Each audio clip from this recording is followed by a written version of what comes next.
Clip number 813۔ اس clip میں قرآن پاک کی سورہ طٰہٰ کی آیت نمبر 49 سے 51 تک کی تلاوت، ترجمہ اور تفسیر قرآن صراط الجنان آپ سماعت فرمائیں گے۔ بسم اللہ الرحمن الرحیم۔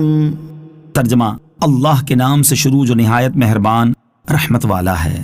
قال فمن ربکما یا موسیٰ قال ربنا الذي اعطى كل شيء خلقه ثم هدى۔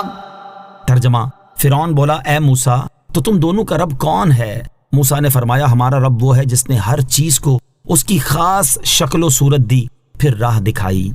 قال، فرعون بولا، حضرت موسیٰ و حضرت ہارون علیہ السلام نے جب فرعون کو یہ پیغام پہنچا دیا تو وہ بولا اے موسیٰ تم دونوں کا رب کون ہے جس نے تمہیں بھیجا ہے؟ حضرت موسیٰ علیہ السلام نے اسے جواب دیتے ہوئے فرمایا ہمارا رب عز و جل وہ ہے جس نے محض اپنی رحمت سے ہر چیز کو اس کی خاص شکل و صورت دی، جیسا کہ ہاتھ کو اس کے لائق ایسی شکل دی کہ وہ کسی چیز کو پکڑ سکے، پاؤں کو اس کے قابل کہ وہ چل سکے، زبان کو اس کے مناسب کہ وہ بول سکے، آنکھ کو اس کے موافق کہ وہ دیکھ سکے، اور کان کو ایسی شکل و صورت دی کہ وہ سن سکے، پھر راہ دکھائی اور اس کی معرفت دی کہ دنیا کی زندگانی اور آخرت کی سعادت کے لیے اللہ تعالیٰ کی عطا کی ہوئی نعمتوں کو کس طرح کام میں لایا جائے۔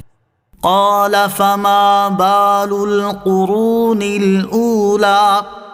ترجمہ: فرعون بولا پہلی قوموں کا کیا حال ہے؟